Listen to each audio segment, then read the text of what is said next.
thank you so much for coming by. Thank you for having me. This is like right in like what we do here on Coffee with Kevin. You're perfect. You're the perfect guest. Caroline Gerdes, author of a brand new book, An Oral History of New Orleans Ninth Ward. I unfortunately, I wanted to read it before you came on the show, but I did not get a chance to. But I'm going to go home and I'm going to kill this book. It's brand new, so you still have time. I still have time to be cool. Yeah. So what it is, you and I've thumbed through it enough and read some articles about it. You've gotten a lot of write-ups on it. It's been incredible. It's an oral history, so you interview folks from the lower Ninth Ward. I mean, sorry, not the lower Ninth Ward. Let me correct that. From the Ninth Ward, and which I actually think is great when I read about what you were doing, that it's just the Ninth Ward, not upper lower. Right. So I interviewed a lot of people who had lived in the community between 1920 and 1960. Some of these people were born in the 19-teens, and so they even predated the Industrial Canal in terms like upper and lower Ninth Ward. So that's, because it's a term that's not really, people don't, like when you talk to like my grandfather who was on an episode, right, yeah. you know, like it's just the Ninth Ward to him. Yes. Or the glorious third or whatever. Yeah. Yeah, it's, right. not really, it's not really, it's not, I mean, it's not like upper, lower is not two separate things. Right, and even though there is, a culture where there were like corner groceries and, hyper-local businesses that people went to, so it really was smaller neighborhood based within the Ninth Ward, they were still proud to call it the all-encompassing Ninth Ward. So what, I mean, like, okay, so you got, you got a grant to do this from... Right. National Geographic. National Geographic. Yeah. So they funded this. They funded the Oral History Project. So when I was a student at LSU in my senior year in 2011, wondering what am I going to do next, I found so you're the quintessential millennial that was like, what do I do with my life? Totally. So I heard about National Geographic Young Explorers grants that funded people between the ages of 18 and 25 to do journalism or science or conservation projects. So I was inspired by my own grandmother's growing up in the Ninth Ward, and so I thought if she has these great stories, there must be tons of great stories. So I applied for a grant. I received the grant in 2012 when I graduated, and it was my first project out of college, and I interviewed about 50 people who called the Ninth Ward home. Cool. So there's about 50 different interviews in the book.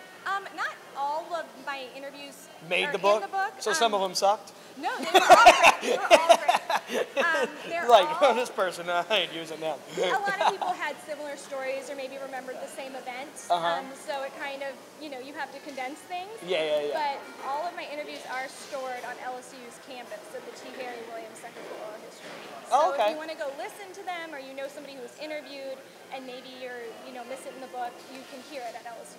Oh, yeah. That's pretty cool. Yeah. That's pretty cool. I just, like looking at the and like I said, just knowing you really didn't by not, like, because whenever you're in the Ninth Ward, like, are people like, oh, lower, upper, or whatever. Yeah. And I try to stay away from that distinction myself, just because I'm more into that thing. But you don't, but anytime anybody wants to talk about Ninth Ward, everybody wants to talk Katrina. And that's just, nationally. So I'm sure National Geographic was like, oh, you're going to tell us about Katrina. And you're like... Yeah, I was... So Katrina was not the focus of this project. Not at all. I felt kind of stressed out. I didn't really love that the national media attention had always been so focused on Katrina when you talk about the Ninth Ward. Katrina is a very significant part of the Ninth Ward's history, but to fully understand the significance of why that event was so, important, or such a big deal in the Ninth Ward, you need to know the story that came before it. So I wanted to tell the full history of the Ninth Ward, starting with its immigrant origins through Prohibition, desegregation to Katrina, not just Katrina. And as you know, today, like the St. Claude Corridor is such a hotbed for people that are either moving here from out of town, and that, but that's not in. It's not in, like, people like trying to be authentically New Orleans, but moving from out of town, like you're saying, it's a major immigrant population. Yeah. It's kind of funny that it's not not out of line with the actual history of the neighborhood to have people moving into this neighborhood from out of town. Totally. And I say this neighborhood, we're not in the Ninth Ward right now, Yeah. but We're close. for all intents and purposes, you know. Yeah, so the Ninth Ward was actually kind of settled at the turn of the 20th century as a cluster of immigrant boroughs and by African Americans. And you can see a lot of this rich immigrant history in the Ninth Ward and remnants of that today. The Marigny Opera House started out as Holy Trinity Catholic Church, which was a Bavarian German church. The Ninth Ward has... My dad went to grammar school at Holy Trinity. Oh, there you go, yeah. And so you also, like the French Quarter has that ethnocentric nickname. The Ninth Ward used to have some ethnocentric nicknames. It was at times called part of the Creole Faubourgs. Okay. And the German part of the, I guess, some kind of the Bywater now, it was called Little Saxony. Oh, okay. So because of all of the German influence. Yeah. And if you go, like, all those little 5 and dime stores around,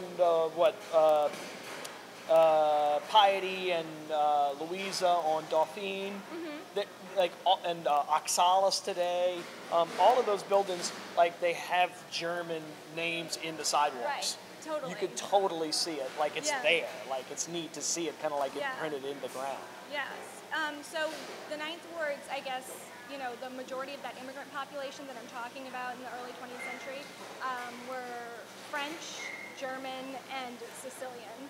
Well, Italian, but the majority was Sicilian. Sicilian. And that's really reflected in the book. In the book, and probably my accent. Yeah. Oh, totally. Yeah. Really, I mean, it's there. And you know, I think that a lot of people too that are moving here want to find out about like the authenticity of New Orleans, like that. Of course, millennials, you know, are into like the authenticity. Yeah. Like, and we're talking about millennials, like, you know, we're God, but whatever. You know, they're trying to find like the authenticity, but really like the authenticity of the neighborhood. Like, this wasn't and you can kind of like explain it probably better than I can, but it wasn't a like I mean, it wasn't like this party like crazy like carnival. Of course, that's part of it, but like these were hard-working blue collar people that lived here. Totally. I think like whenever you watch a show that takes place in New Orleans, it's always Mardi Gras. There's always beads, and it's just not really part of everyday New Orleans life. But it is interesting because these differences that people are focusing on at the national level are some of the things that make New Orleans a really cool city and a different city.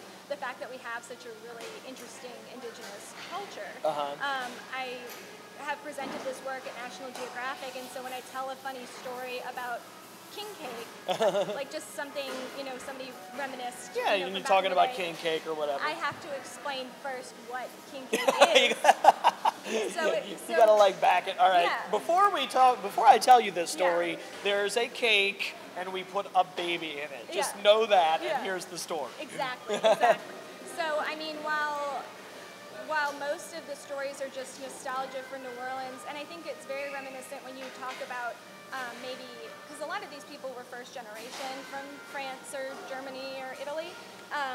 That's not just a New Orleans specific story or a Louisiana specific story. It's an American story. It's an American story. And so I think it's relatable for anyone who has these kind of like folk tales in their family. And when you say an American story, my immediate thing is anytime I travel somewhere, you know, and I tell people, oh, I'm from New Orleans, and they're like, you sound like you're from Brooklyn.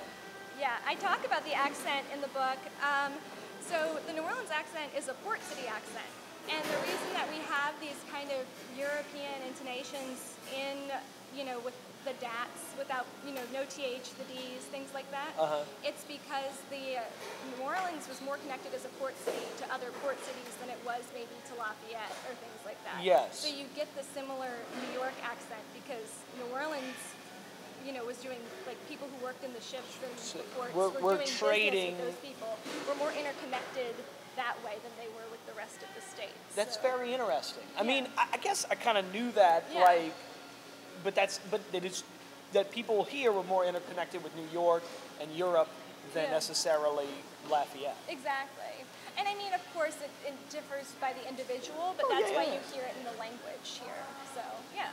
it's the fingerprints of everything we're talking about still exist. Exactly. And so exactly. people are like, oh, it's not that. All right. So what's like the best story? If I gotta like read, if I want to read a story like right now, which page do I need to turn to? Oh man. What's your favorite? Like, what is the one? Let me ask the question differently. What's the one where you actually, when they told you the story, you were like, oh, this is why I'm doing this book? I have a couple like that. One is my grandmother grew up in the lower Ninth Ward, and her dad was a bookie, and her uncles owned Ham's Bar in the lower Ninth Ward, which was not always legal during Prohibition to have a bar room.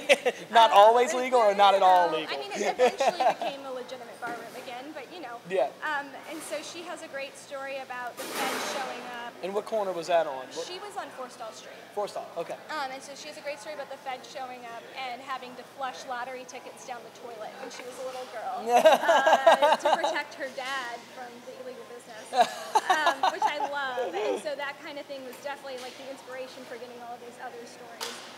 But also I have a folklore section in the back. Okay. With oral history, there are tons of stories about historical events that are verifiable, you know, with Betsy or, you know, desegregation. And so these are like, you know, historic stories that I have firsthand accounts of. But also with oral history, you get like crazy stories about, you know, superstitions and just like fun, like little, it's folklore. Folklore. But it accompanies the history. And so there's a folklore section in the back of the book. And my favorite story is one of my oral history narrators told a story about they had Russian neighbors, and it's called The Day the Russian Man Decided to Die, this little anecdote I have. She talks about a guy just folding his arms and dying in the backyard, which is just bizarre, but it's funny, and it just shows that there's kind of this like superstitions and magic, I guess, in the neighborhood captured through these stories. Yeah. And which is definitely part of like the New Orleans like, you know, belief system, and there's a you know, I mean, I don't want to say voodoo because that's not right. It's a certain like just spirit and art and and the older stories get, the more they get kind of fantastical or bizarre. You know? And don't we love to tell stories? Exactly. You know, that's why I can get so many people to come have coffee with me here at St. Rock. You know, just to shoot the breeze. Caroline, thank you so much for coming. I'm going home and I'm tearing this. This is my week. This is my weekend. This is my whole weekend. Well, thank you for having me. Yes, and thank you for doing this project. I think that this is, I think this is a huge thing for the neighborhood. You know, people like my grandfather and other people that you've interviewed, I'm sure, are, you know, older. We're not going to have a chance to really shoot the breeze with them, and this is documenting what the growth of this neighborhood, not this neighborhood. I just don't want people to. We're in the 7th ward. but the growth of that, I think it's super important. So thank you so much for doing it. Yes. So go out, get the book on oral history. You're going to send links. I'm going to put some links down there so you can check it out. And this is definitely something that y'all want to, this is like, you know, if you're a fan of this show, this is for you. Thanks. Take care.